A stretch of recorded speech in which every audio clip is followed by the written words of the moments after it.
Welcome everybody to both sides of the conversation. I'm John Henry, Executive Director. Today is Tuesday. So you know what that means. We have another segment here of our hidden gems. Y'all know every Tuesday, it's always my favorite show of the week because it's always about some positive business, some positive organization, or some positive person making impact in our community. Tonight we have a phenomenal gem. We're supposed to have two. My brother Andre Lewis, where you at? Tap in, brother. Hopefully Dre get here.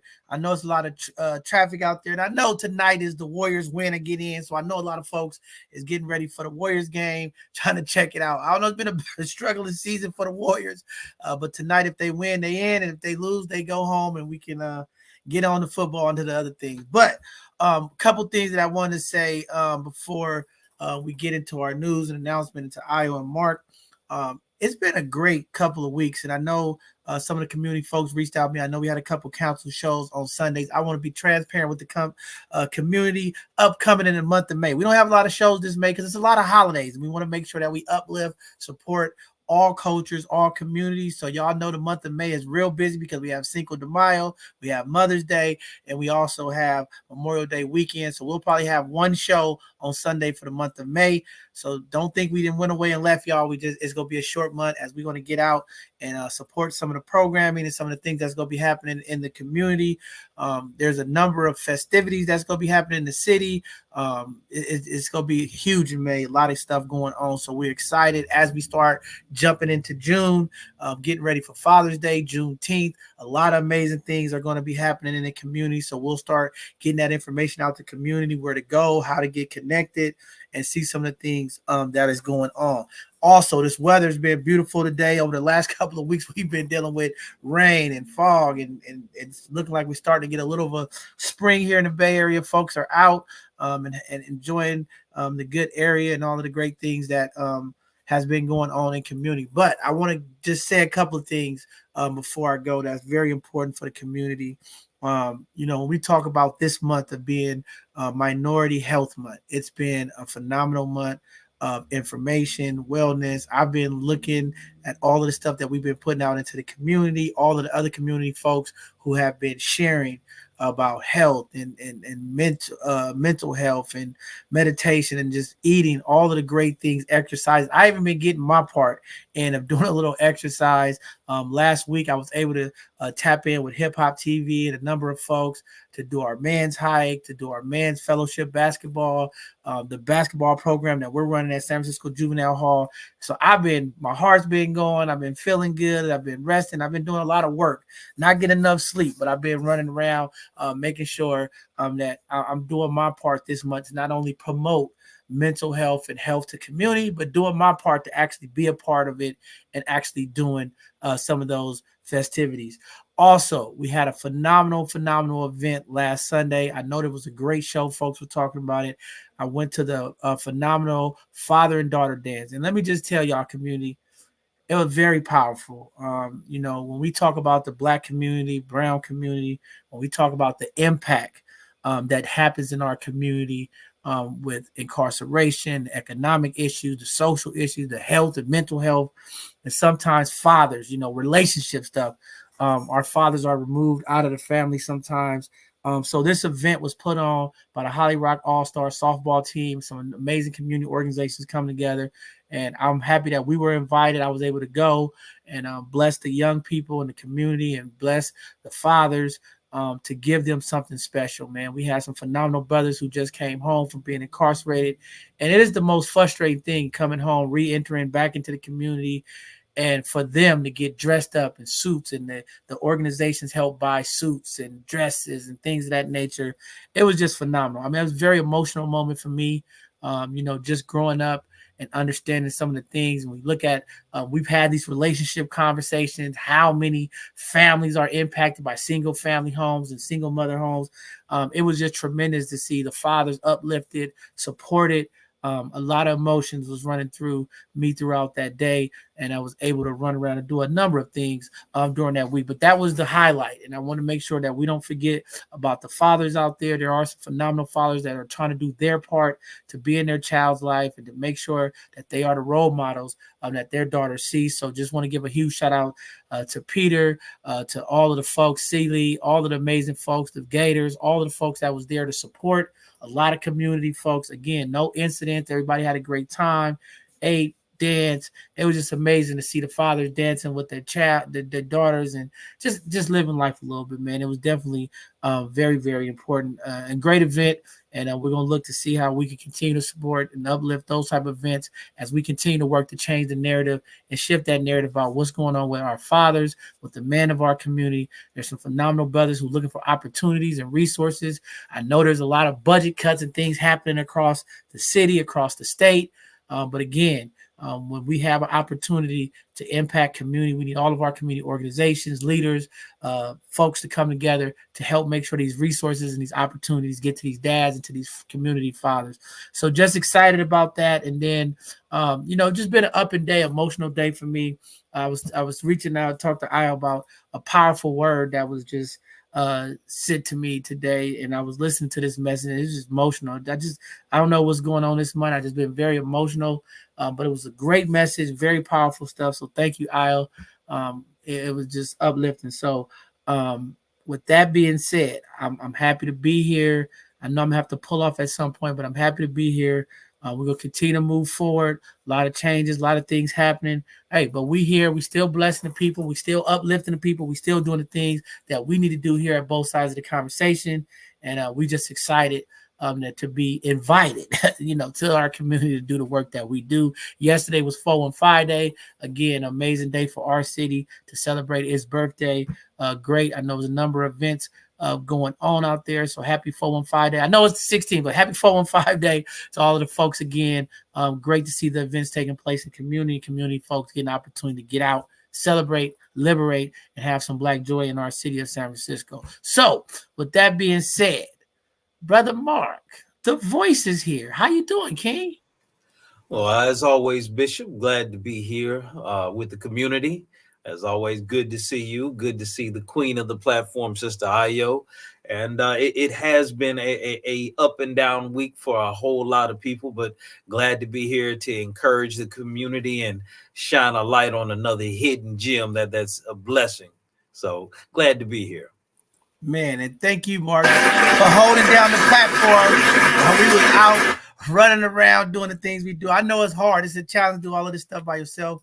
But thank you, brother. That's what a team is all about, working together in adversity, making things happen. And you did that, brother. Folks in the community was like, man, that brother Mark spoke. He did his thing. So appreciate you, brother. I know sometimes when I'm on here, you and I will probably, shut up, Bishop. I be going in. I get excited. I haven't been on the podcast in a while. I get excited. I get to talking, and I've been holding a lot of good things in. So thank you, brother Mark. Thank you to the Both Sides of the Conversation team. You all are amazing. You all continue to uplift and support our community, and we appreciate you all. With that being said, Sister Io, the queen of the platform, always in the dark. PGD got us all in the dark, y'all. Happy to see you back, Io. But you know what? I too want to thank Mark for holding it down. And it was like right as I was logging in with these fluctuations in this weather, like you said, out here in California, it's like you never know what's going to happen. So thank you, Mark. Thank you, Angelique. Thank you to our entire Both Sides team, because when it's needed, we pull together and we pull it through, no matter what it is. And I'm just happy to be here, community, on this great Tuesday. Hidden Gems is one of my favorite segments. And we have a phenomenal presenter this evening. So I'm ready to get it started. Man, thank you, Io, for all that you do, blessing the community. Appreciate you. And, hey, this is our segment. This is the positive segment of the week. And with all of the crazy news and stuff that's going on, we just got to hold on, community, stay united, and continue to work in solidarity. So with that being said, enough of me. Shut up, Bishop. Okay, it is time to let Mark, the voice, go ahead and get us through the news, and I'll get us through the events so that we can bring up this amazing hidden gem tonight. Absolutely. Well, let's go ahead and jump into the headlines. And as Bishop was mentioning, The weather has been something interesting there in the Bay Area. Our first headline reads, San Francisco has seen more rain than Seattle so far this year. And here's what El Nino has to do with it. San Francisco has received nearly 18 inches of rain since January the 1st, surpassing Seattle's 13 inches, marking a rare occurrence given historical data. The unusual pattern aligns with an El Nino climate event, which typically shifts the jet stream southward, increasing rainfall in California while reducing it in the Pacific Northwest. Despite this year's anomaly, Seattle may still exceed San Francisco's annual rainfall as it historically receives 16.5 inches more. The current dry spell across California is expected to persist with minimal rain forecast for the near future. And also in the local headlines, San Francisco soups look to fine-tune enforcement on street vending. San Francisco has imposed a moratorium on street vending along Mission Street to combat illegal activities. Now, despite a significant reduction in street chaos, illegal vending continues. The proposed rules by Supervisor Hillary Ronen aim to tighten enforcement by removing warning requirements and enabling quicker action against non-compliant vendors. This includes immediate item removal after a brief period post-warning.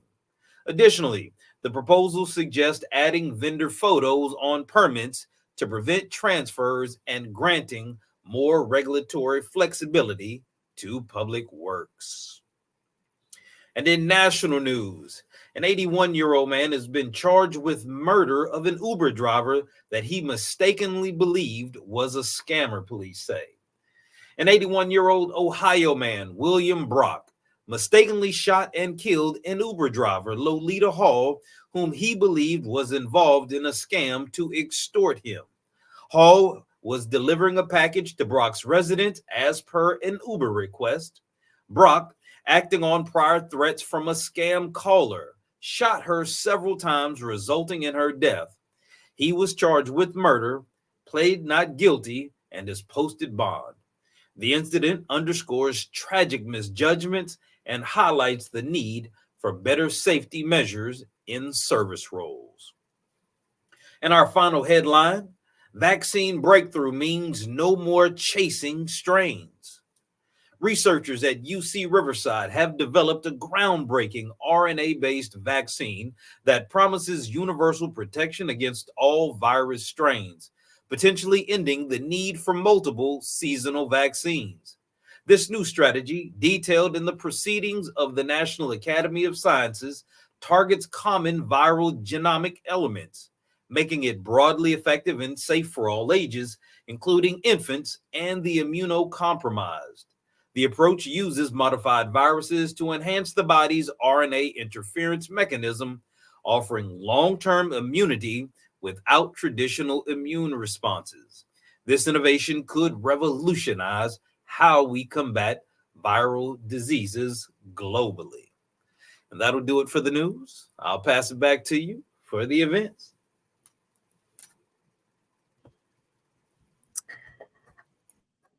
Be a part of the fiscal conversation with Supervisor Shaman Walton and Supervisor Connie Chan at the District 10 Budget Town Hall, April 18th, 5:30 p.m. to 7:30 p.m. at the Southeast Community Center.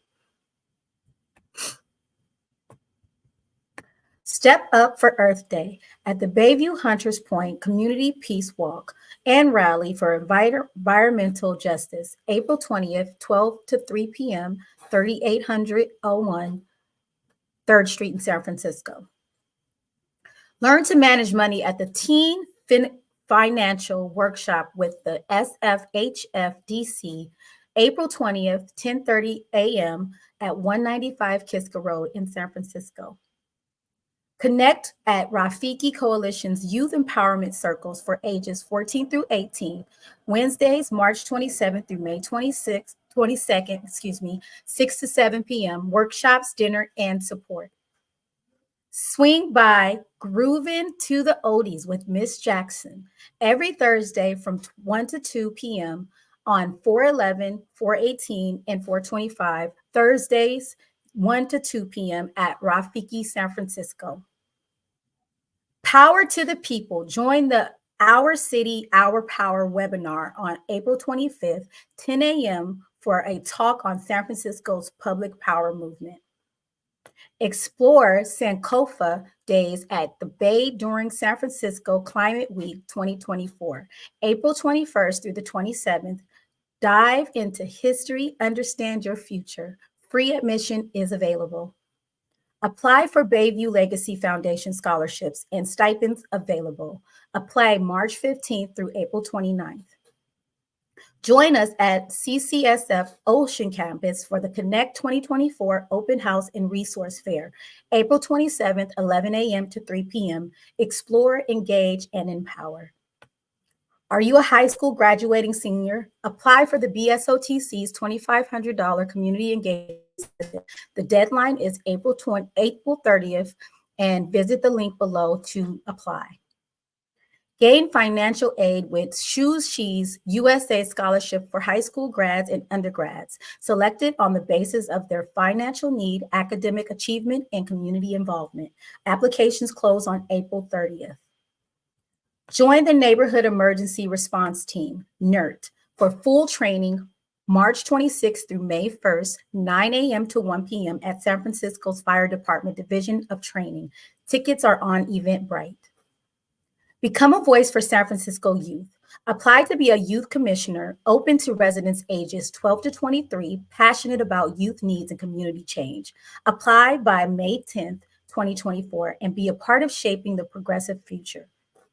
Hip Hop TV's first annual Fashion and Art Gala 2024, honoring Chantel Hurden on May 11th, 8 to 11 p.m. All proceeds will benefit Chantel's children. California artists apply for the 2024 State Arts Grant. Opportunities open until June 6th. Join the Black Bike Project. Empower youth with skills and rides. Ages 11 through 14, April 11th through June 6th, 3:30 p.m. to 5 p.m. at 601 Cesar Chavez in San Francisco.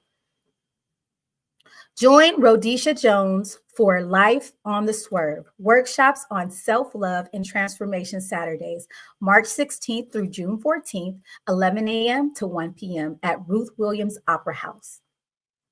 Opportunities for All offers career exploration and workforce development for San Francisco youth and young adults ages 13 to 24, living or studying in San Francisco. 2024 Summer Opportunities Programs Camps for kids K through 8, over 160 options for learning, engagement, safety, and health, ready for fall school. Dreamkeeper Initiative's Kids Summer Camp at Prince Hall Computer Learning Center for grades K through 8, free admission June 10th through August 2nd. DCYF Youth Opportunities, ages 14 through 24. Explore the opportunities for Youth Portal for summer jobs, internships, and more in San Francisco for ages 14 through 17. Watch for the paid summer jobs. SOA City is Mine Tech and Sports Camp, April 2nd through November 26th, various times and locations for ages 7 through 16. APRI is hiring a Community Innovation Lab site manager. Please see the link below. Kids in the City presents Hair 101 workshops, Saturdays 1 to 3 p.m. at Chase Center. Youth 7 through 17 learn about unique hair, supplies provided, and please see the registration information below. Join SECC at Hungry Cafe, 8 a.m. through 4 p.m. for co-working, eatery, and social space at the Southeast Community Center. SFOEWD and Renaissance Entrepreneurship Center offers business support services for small business entrepreneurs in Bayview and Fillmore in San Francisco. Minding Our Black-Owned Business Initiative by BWOPA Tile honors Black women entrepreneurs. Nominate your favorite Black women-owned business today. The University of San Francisco New Community Counseling and Wellness Center provides 12 weeks of free therapy for San Francisco residents over 18 facing barriers to care. DKI Senior Home Repair Program offers up to $50,000 for forgivable loan to low to moderate income seniors and or disabled homeowners in distressed San Francisco neighborhoods. San Francisco Human Rights Commission holds regular bi-monthly meetings on the second and fourth Thursday of each month at 5 p.m. in San Francisco City Hall Room 416. You can also attend via Zoom. Fathers to Founders Child Support Clinics every Tuesday and Wednesday, 11 a.m. to 2 p.m. at 232 6th Street in San Francisco. You'll get guidance on child support debt, license holds, custody, and visitation rights. DKI's Down Payment Assistance Loan Program offers up to $500,000 for down payment assistance and up to $30,000 for closing costs. Connect with the housing counselor, lender, and realtors.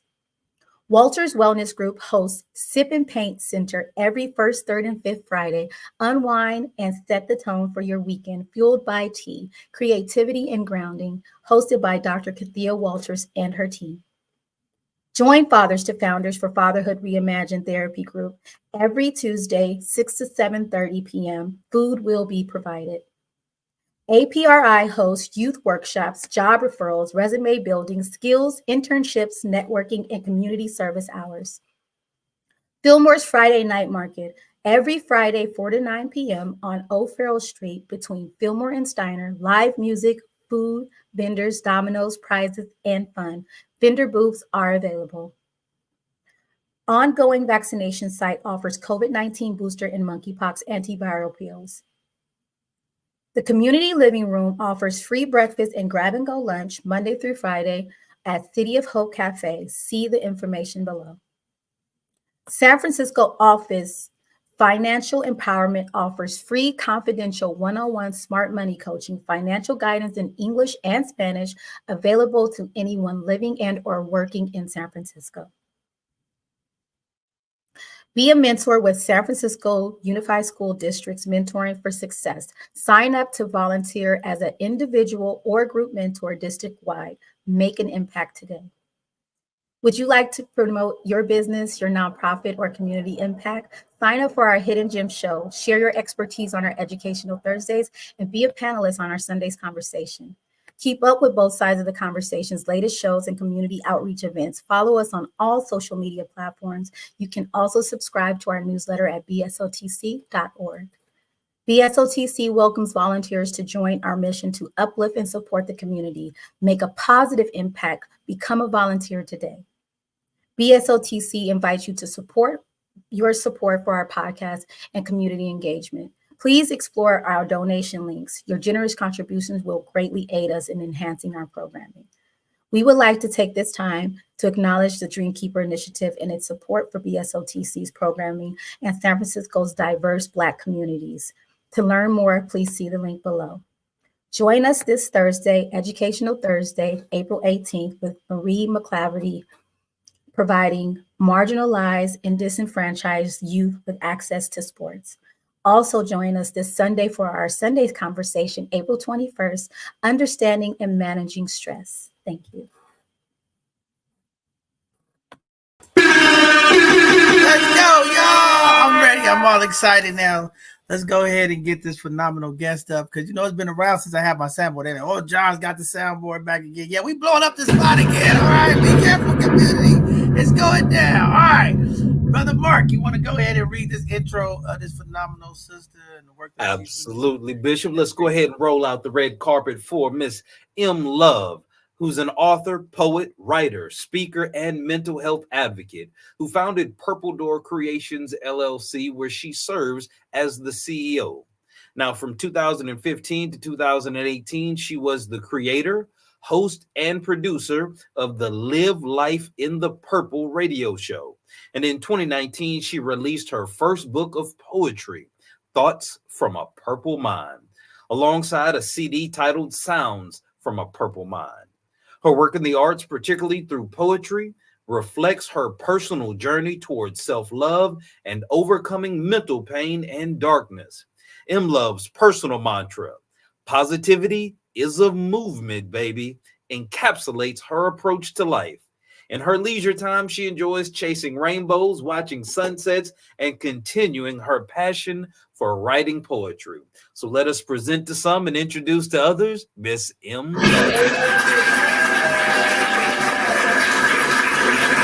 Now, Miss M. Love, I got a question. I got a question before you get started. How you chasing rainbows? Where do you find these rainbows at? They're always there. It's only for the aware, right? But they're always there. Okay, I only see them every once in a while with a little rain and a little sunlight, but I don't know. I'm just have to chase the rain and the sunlight. It beats worrying about bills. So I am a Black woman. I am beautiful. I am complex. I am weirdly wonderful, wildly tame, comically entertaining, and cosmically unchained, with a free spirit, like a masterpiece unframed. Predictably unpredictable.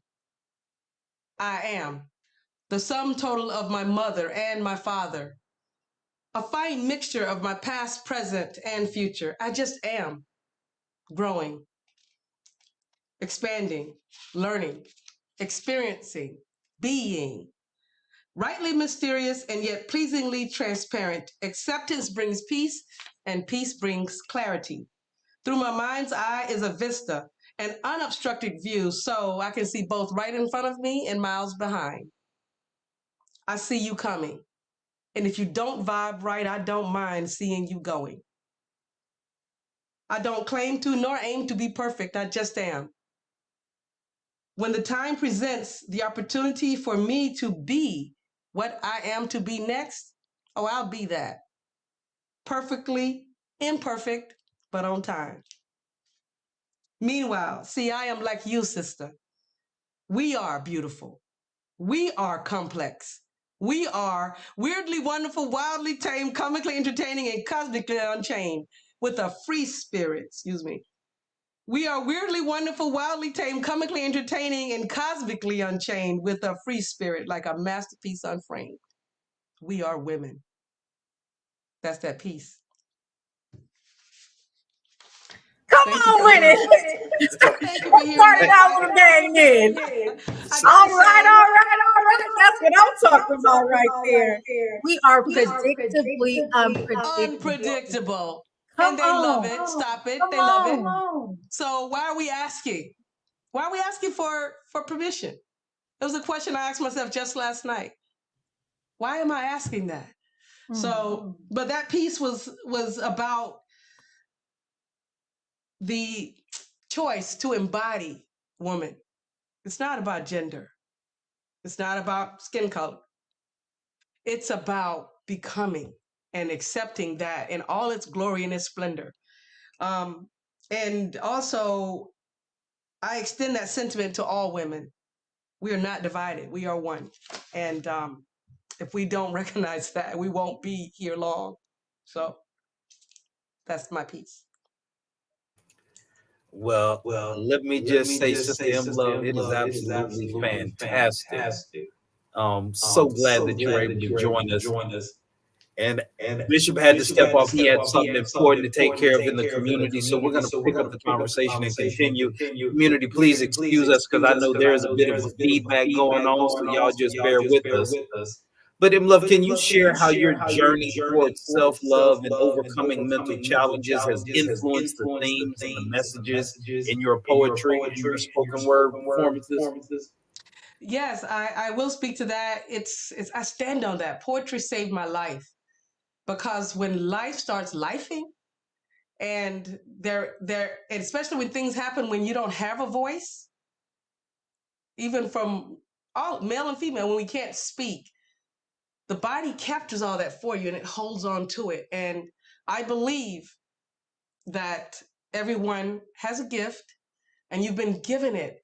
But like the best gifts, they're hidden, and you have to be open to them and search for them and be allowed to explore. And poetry gave me a way to explain the unexplainable and take the heat that I was putting on myself away from myself. I lived with a lot of things that started coming up later in life, CPTSD, which is complex trauma, and depression, including a nice little sprinkle of suicidality.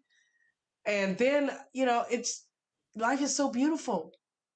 So then the question became, what's going on? And now that at my ripe old age, I realize, like another queen said, I don't have too many summers. So I want to enjoy my summers.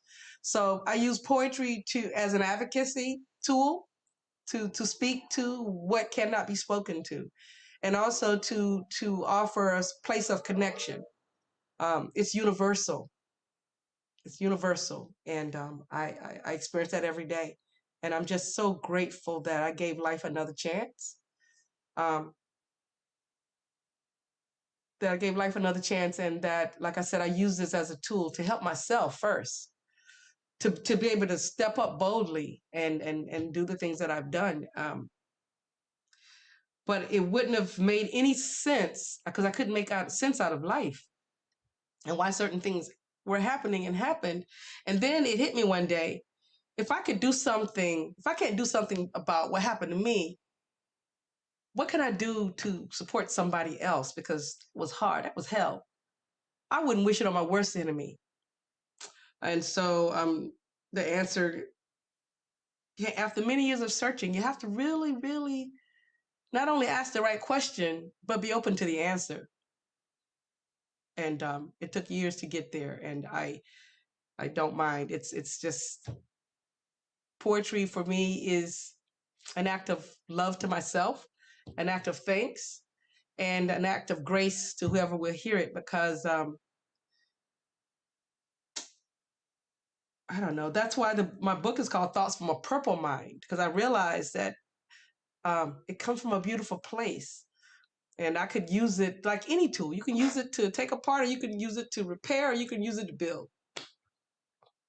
But if I could make sense out of what happened to me, if I could help someone else through something, then I accepted my past and I stopped beating myself up and said, this is why. Because life will happen to all of us who choose to live and continue living. But you have to make meaning of it in order to use it, or it'll ride you and then you'll want out. But life is beautiful if I think about it, and I do. That's amazing. That's amazing. John Henry John mentioned Henry mentioned a word that I word shared that I this shared morning this with morning some with some people, people, and and it was it was in in response to response the to the overflow. overflow. We don't We don't realize realize that that the the overflow overflow is not is for us, not for us. it's for who It's for God who sees God sees behind us. behind us. So being So being able to able to utilize utilize your your testimony testimony as your as your driving driving force, as your as your fuel and your fuel and your motivation, motivation, it it empowers not empowers only not only you, you, but but everybody that everybody praise you. that you. So when we So think when we about think about legacy, legacy, when we think when we about think our about our challenges, challenges, all of these all of things these things are are components in that. components in that. Yeah. So So I I respect you respect you using your using your testimony as your testimony as your driving force. driving force. We met We at a met at mental a mental wellness retreat, wellness retreat, and that and that weekend was weekend was so so profound, profound, not just for not me, but just for for me, my but for my son. son. And getting And to getting to hear hear the the youth's youth's perspective on perspective mental on wellness mental. and them being able to be expressive in a safe space. Some are into music, some are into writing, some are into a lot of different expressive arts, but I, for one, can connect to poetry being something as an outlet. You know, I believe that the written word, spoken word, has such an effect on how people are able to engage with one another. Using your poetry and your testimony as your driving force, what are some of the feedback that you've gotten from some of your listeners and your readers, from the audience that are privy to hearing you speak? I am continually brought almost frozen Because when the first time I did poetry, I went out by myself and just got up there and read a couple of things from my phone. And when I got back to my seat, my eyes were downcast, my shoulders were hunched, because this was just some stuff that repeatedly kept coming into my head. And I looked up, and there was a commotion, and the show had gone on. Somebody was up there getting ready for their next set. And there was a line in the row of people sitting next to me, but there was a line of people standing up that just wanted to just thank me for speaking their truth. That was so humbling. I've spoken, because I don't know if I've said I'm from the South, from Georgia. And when I speak about and touch on certain issues, people come up to me with wisdom sprinkles in their hair, I call them. And they're in tears and they say, I've never heard anybody speak my story. And it's not that we haven't had those stories. It's just that we didn't know, we didn't need permission. And it costs something, though. It costs the artist something, but we'll go there for you. Because if I go there for you, I'm taking myself along with me. And that's really who it's about, right? But so I take myself, sometimes it takes me to darkness. And I write about that too. I finally start writing about the darkness because there's no need to be afraid of the darkness when you are the light. And so, and they both coexist. And they both coexist in us. So why not make friends with it? So I write and talk to my darkness because we got to live in here. We're not going anywhere before our time. At my own hands, that's been made. There's no matter what happens, I can't give back that gift. I'm a Southerner. That's impolite. But when I found out what I did not need to give back the gift of life, because that's in my family too. We had folks did that, and that's why I learned it. I thought that was just another way of solving a problem. But this gift, this voice, this driving compulsion to say something to somebody started to speak up. And I found some peace when I let it speak. And so, yeah, hope that made sense. Oh, wow. Absolutely. One of the things that I know coming from the South, because again, I'm from Texas myself. I'm here in Houston, Texas. I actually did live in Georgia for a couple of years outside of Atlanta in the Stockbridge area. One of the things I know in Southern tradition is we're deeply rooted in our spirituality. And one of the things that I remember from church teachings is that the word is powerful. Like the power of life and death is in the tongue. And we literally have the ability to kind of reach into the spiritual realm and draw out deep realities and bring them into our realm by the spoken word or the written word. Can you kind of talk about some of your process and how you go through your creativity, your inspiration, and how you translate what you feel, what you see, what you think, and what you hear, and what you're impressed by, and how you put it into your poetic form? Don't ever tell a writer anything. Don't ever tell a writer anything.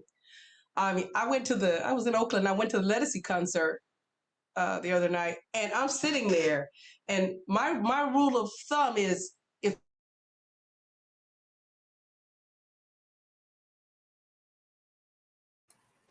a relationship, if poetry isn't coming to me, that's my first signal that there is no alignment. Because I know that sounds woo-woo, but it's truth. I don't write this. We don't create this. We write down. And so a lot of that comes to me through dealing, through just looking out in nature. When I was in Georgia, I sat on the back porch and watched the garden grow. And I learned so much from just, and it's the electrons, if you're scientific, I'm a self-proclaimed nerd. And it's all the free electrons in the air. You sit out there and you just, because I couldn't at one time, depression was so strong, I couldn't feel the sun on my skin. And that, to me, that's like an infant that hadn't been touched. that's death.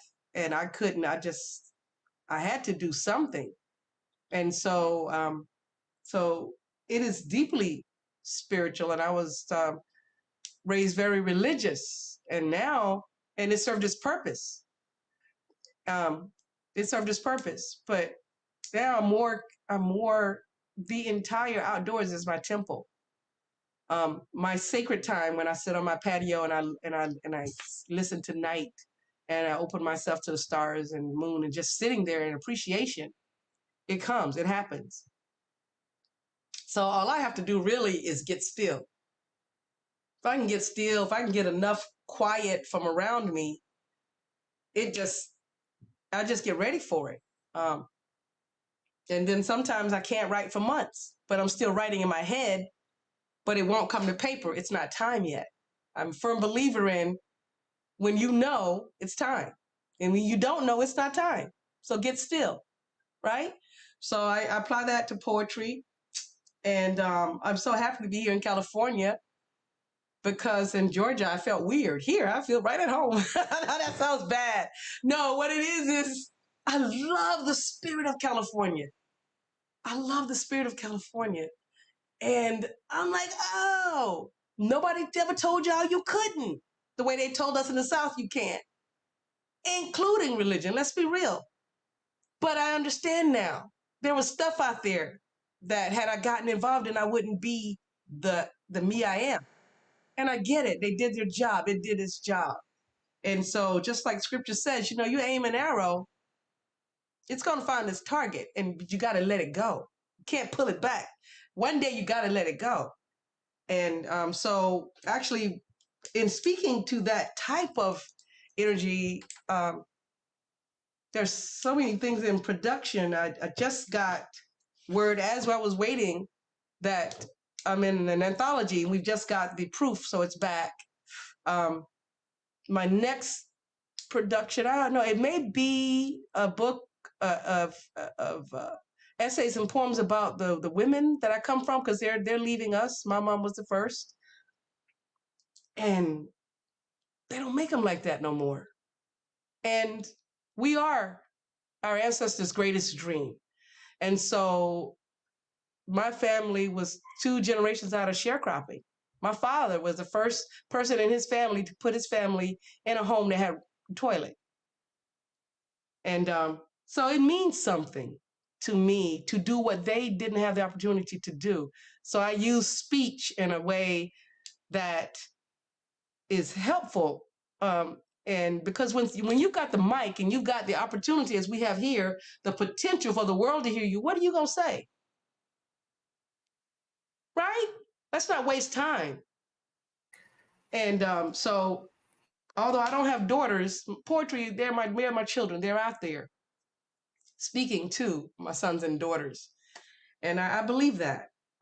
Maya Angelou woke me up with poetry when I was 11, and I said, I'm going to be a writer.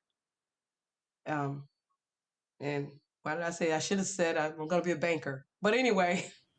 I was going to ask you, who are some of your inspiration? Who are some people who have inspired you? Knowing that, of course, your testimony is your fuel, but who got you started in being able to take those thoughts, those emotions, and those ideas and formulate them into such vivid and picturesque words that you can literally see form off the paper? The way that you read your introduction, I can embody that. I can see that. I can visualize it. So who are some of the people that actually inspired you in the way you write and wanting to be motivated to write? I was always a reader. And I read romance novels. Don't do that. Screws you up for real life. But anyway, it was fun. I read them by the bagfuls. And then one day, my 6th grade teacher, she wore dashikis. And you're in the deep South with dashiki with a little afro. What is wrong? And it was just new for me. And she came, she grew up there. She came back as a teacher, and she was just weird to us. And then she declared, we had Black History Week the first time. And then she said, that's not enough. She was mad. She was fussing. She said, we're going to do it all month. And she assigned us poet. I had never read a poem. She assigned me Langston Hughes, Mother to Child, Mother to Son.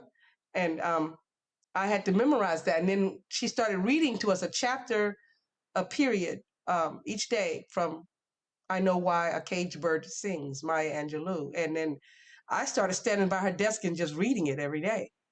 Read a little bit every day. And then that's why I got the idea that I should be a writer, because I had never read anything written by a Black person, by a Black woman. I didn't have access to it. I didn't know we could do that. I didn't know. And it's true. If children don't see themselves, they don't, and your environment hadn't shown you who you are. Like there's a famous poem, and he says, she doesn't know her beauty because where she lives, there are no oceans to see her reflection in water, and dishwater gives back no reflection or something like that. It blew me away. I wasn't exposed to, there was no, so when I read Maya Angelou, a light bulb came on, and I said, I'm going to be a writer.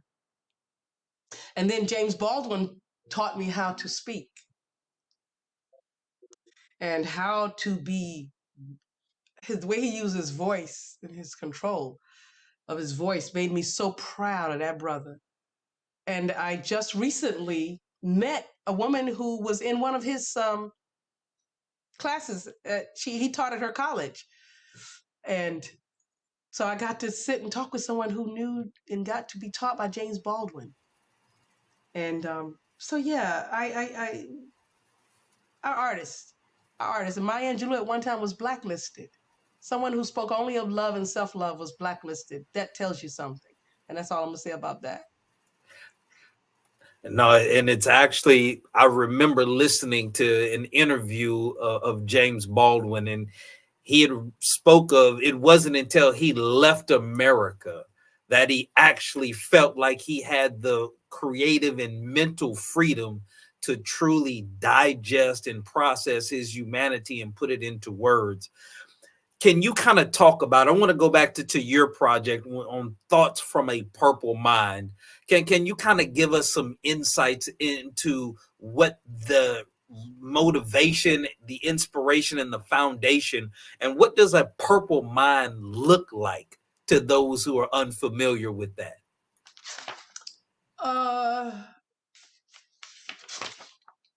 I was trying to see if I could read that. It's in the front of the book. Let's see if I've got it here. Here it is. Since we're talking purple, what does purple mind mean? Purple represents my poet's mind and the very pinnacle of positivity. I once read that there are millions of undetected colors in the rainbow. A study was done regarding the measurement of the frequency of the colors in the spectrum.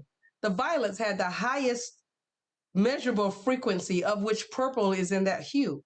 So a purple mind is my daily destination, including positive, optimistic love for self, life, and humanity. Striving for this daily goal brings me serenity and calmness I've never experienced before. I am proud of my war wounds and the scars on my way to this space because I stood up for me. And that's the thing, in my humble opinion, we want things, but you don't want to pay for it. You got to pay for that. And sometimes you got to lose some skin, but you're worth it and you'll heal. You'll be okay. That grace that's available to everyone in different forms, however you believe, doesn't matter. It's there for you. It doesn't matter. You don't even have to believe in it. It's still there for you. And I call it poetically, life for me has been like falling on cotton. You get a bump, but you didn't die. There's a lesson in it, possibly. So yeah, that's the purple mind. It's just this place that I discovered, and something that I discovered that I could do. I didn't know I could do that. I didn't. I always spoke like this, even as a child. People were always looking at me like, wow, this is just the way I talk. And poetry just gave me some legitimacy. This is why you're weird. You're a poet. I can attest to that. My son, my 16-year-old, when he was very, very younger, the older people used to say, he's so mannish, like the way he carried himself, his Argyle sweaters, and he did not want to get dirty. And he gravitated towards the older people, but not as in being nosy or trying to be grown. His conversation, and people would look at me like, how old is this baby? I'm like, he's 6. Like, he's 6. And they would say the same thing, like the way he's like what my superstitious granny aunties would say, he's been here before, right? That's an old soul. So being able to find that niche and for you to actually name it, right? That gives you a whole different power in what could be debilitating because people look down on it or they shun you for it, or like you said, oh, you're weird. That can be a part where you go into that dark place, into that depression. But putting a name on it, stamping it, and approving it for yourself gives you power in its own. Um, I'm sorry, I'm just like in shell shock, and I get emotional because you are a light. And when I met you, I gravitated towards you for a reason. Um, your smile, just the energy that radiates from you. I have the utmost respect for you and the work that you're doing. So I just want to give you your flowers and say thank you. Thank you. Again, as a mental health worker, as a poet, you plant the seeds of trees that you'll never sit under the shade. But I need to be able to say I did what I could. Um, and I'm playing catch up because I was hiding for years. But we're losing too many. Even if they don't drop, I look at young people. The light, there's the light is not in their eyes. The skin don't shine no more. I can't. You used to be able to say, wait, you in the 3rd grade, right? You can't anymore. They don't even look like children. They the weights on their shoulders, and it is not much. It's really not much. It's just taking a moment to just look at them in the eyes and catch their eyes and just tell them what you see. Oh man, oh, your eyes are so beautiful. You'd be surprised. Somebody did it for me. A distant cousin of my mom's, relative I'd never met, came by the house one day. And I mean, I looked a mess. I probably looked like Oprah Winfrey in the Color Purple that day. But she looked in my eyes. I'll never forget it. And she said, you're going to break some heart with those eyes. I can't tell you how long I spent looking in the mirror. Right? So it doesn't take much, but someone to see you. And if we could just do that simple thing, just as simple thing. And I represent Gen X, yes. And we've got a job to do. I could have the conversation and blame it on the generation before me, but I can't. I've seen what they went through, and I can't waste any more time there. I did, and so I think my next project is going to be a book called "Daughter of a Black Woman's Daughter,"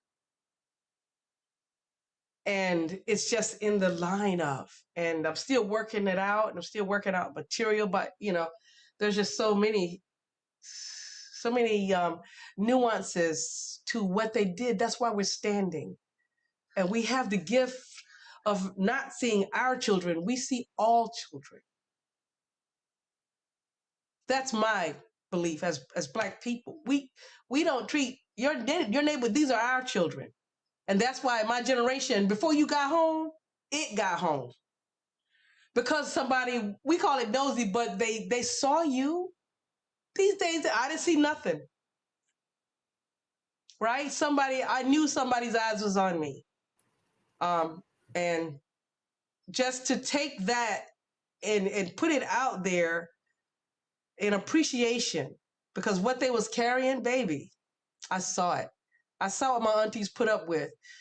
And it took maturity and adulthood to catch up to why the men were that way or why life was that way. It took years for the compassion to stream in. So people say, oh, you know, your poetry is so positive. You're not angry. Oh, I'm angry. I just realized that anger is nothing but a pointer telling me what I need to look at about myself. They had it rough. Wow. They had it rough. What was done here in California in the West, the standing up and the Black Panthers love them. And I've worked with some older ones. I even had one on my show as a continual guest, teaching us about that time period. But what they did in Oakland, they would blow us up in Georgia. Overnight, just a whole city gone. And everybody's like, I don't know. So I admire the strength. We just had to do it a different way. But it's the same fight. It's the same struggle. But we're better together. Long story, spoiler alert. In the end, we all win. There's no pie. Look up in the sky. You can't divide that. Don't get focused and somebody makes you think that there's a lack. There's abundance. There's abundance. Change your view. Go higher is what I say. And then the story changes, the perspective changes, and then the energy changes. And that's what our babies need, to see some positivity, because we were told wrong. And so we told them wrong. And so my job and my gift to young women anywhere, young people, period, humans, but especially the young women, is I want to tell them that I want to hear you. I want to mute myself and just listen to you, because I owe you that. My generation was too irritated and worried about trying to make $1 out of 15 cents and putting water in something to make it enough to hear me. But they loved me. I was loved and I was raised. To your point, Mark, she beat the Bible in my behind. Okay? That's Been how there, I got done it. that. That's how I got it. It is still there. Ow. But now I understand there's different ways to attack this thing. So yeah, that's just my message that I want to give to others. It's just finding the courage to do it. Honestly, here in California has been interesting. Still looking for my California voice. But what I learned from California poets is just do it. Just be you. Quit asking for permission, and they want you to be yourself. And I'm like, you don't understand. I'm Southern. What is that? You know, right? So getting my message out. But if I may, do I have time to share something else with you? Please do. This, let's see. And a poem to speak to something. A poem could come anywhere. It could come in a conversation. It could come in something I see. Like I said, I was at a concert and I hear poetry. So this one does touch on the darkness a little bit, but I go in. Oh, I go in deep. My mind takes me into darkness and I can't help it. I go into myself so deep, nobody can find me, and I could be sitting right in front of them. I go in so deep I can't even reach myself, because sometimes I just don't want to even try. And I can't explain why. It feels like life has failed me, like I'm unwanted. And even my own arms won't hold me. I feel lonely and I don't feel worthy. And worry is my constant companion, but no worries. That was my old self, not me currently. Now don't get it twisted. Oh, I still go into myself. But now I go into myself with my pen in hand. And from that space, I make space within that murky place of disemboweled guts, fetid floating fragments of past and present, that I stand and know I'm here, not there. I'm present. Better, than I was the last time I went in. I can tread water and not drown, float, not fly. Now I can honestly say I'm okay here. I'm safe. I won't leave me. I can't leave me. Although frequently I spend my days making peace with pieces that make no sense and hours in mixed company inside myself. But my artist soul feeling the inexplicable and unexplainable, unreachable ache that comes with horrible timing and takes me over like it owns me. And my analytical mind be burning up my time solving invisible equations that have no solutions. And often, I walk right up to the pain, the one that broke me down the last time before. And I do crumble a bit, but that doesn't bring me peace. So I have plans not to remain a victim of old crimes. I'm reclaiming my time. Every day I choose more time with me. I go into myself with a plan, and my pen becomes my sword and becomes my torch, and it shows me a way through. And like a shovel, we uncover diamonds masked as rocks. Truth. See, me and my shovel hand and my pen, man, and my pad, we do work, heart work, past and present work, so I can create my future in the now.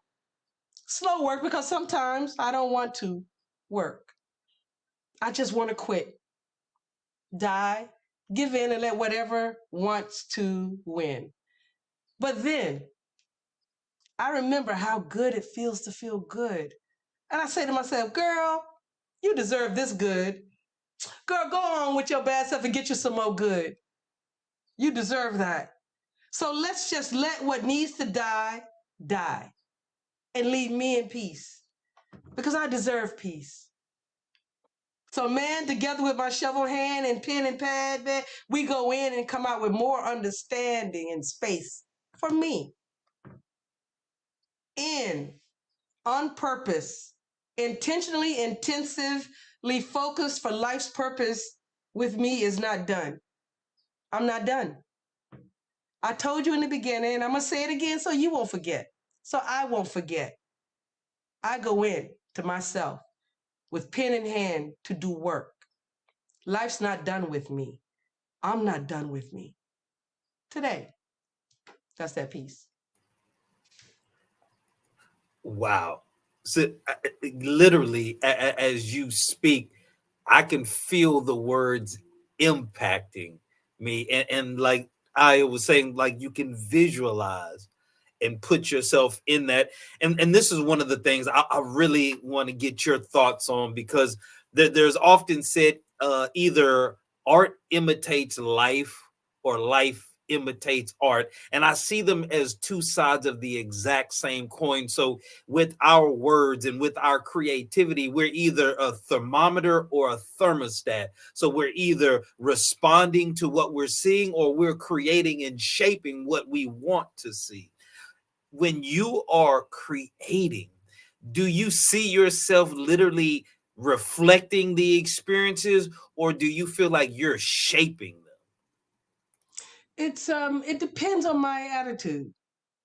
It depends on how I go into it. You can go into it open, and as I said, just write down if you would envision a giant tree, and you're on one side with right, and somebody's on the other side. You can't see them, and they're just talking. You're just writing down. There's a flow. Sometimes it's like that, and sometimes it's an explanation of something I can't make sense of, and then I'll be sitting on my patio and I can't make sense of it, and I'm stuck inside myself, and something will happen like a little tiny bird will light on the most flimsiest branch, and the thing barely registers its weight. I'm afraid of heights, so that freaks me out. I'm like, he's not even worried. He's not even worried. He's way up top. And I sit there and I watch that day after day. And I go, if they're not worried, why am I? Why? So then it's a question for me to ask myself, what's going on with you? What needs my attention? How can I help you? I love you. And I tell myself that when I first wake up in the morning and I become aware, before I even open my eyes, I have a conversation with myself. And I must tell her I love you. I must let her know I got you. I got you. I promise I'm working for us. We got this. I hear you. And because sometimes you're the thermometer and sometimes you're the one raising the heat.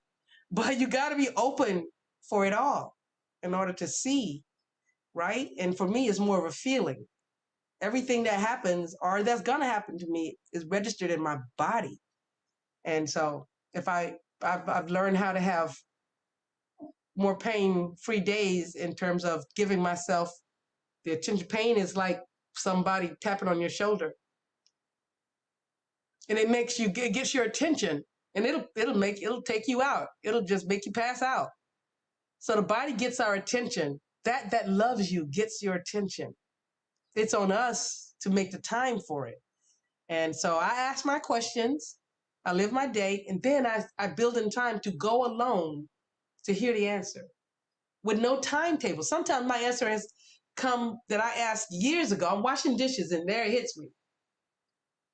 I'll get a line, sometimes a title of something years ago, and I've just developed it. That I go in came years ago, but no words until I experienced something a different way. This time I was aware, and I said, "Oh, this could probably help somebody." So I'll give it to the light because it's not for me. And sometimes when I do that, the pain in me, the resistance just goes away because now you're in alignment, right? It's all about alignment. Well, we want to thank you for coming out tonight, coming on with us and sharing your light. Like I said, you were like a beam of light when I got to meet you. Like I said, we was like hesitant, nah, give me hug, girl. Give me hug, girl, bring it in. And Miss M Love, I just want to say I have the utmost respect for you. Sharing your light with others and your transparent testimony of that dark place. Not too many people can admit that they even go there, even through a healing journey, because as I say, it's not a period at the end of that or an ED, it's an ING with a comma because it's a healing journey, it's continuous. And just because you have those bumps in the road and those challenges doesn't mean that every day is going to be dark. So finding that thing, naming that thing, and utilizing it as your power is profound. And I just thank you. I thank you for giving that to whomever is watching tonight that didn't know what that thing was, what that niche, what that glimmer in them is. Now they can name it. They can identify it. They can accept it, acknowledge it, and name it and use it for their power. So we thank you. We want to give you this time to give any shout outs, to make any announcements for events that are coming up, anywhere they can reach you and see you, do your spoken word and share your poetry, where they're able to get your book. We have your ticker going down, so you guys make sure you like, follow, subscribe, and support. But we want to give you this time right now to be Sure, sure you can get the book Thoughts from a Purple Mind on my website, Purple Door Creations, mlove at purpledoorcreations.com. No, mlovewall.com. Thank you. Because then I would send it out and I could write a message in there, but you can of course get it from Amazon.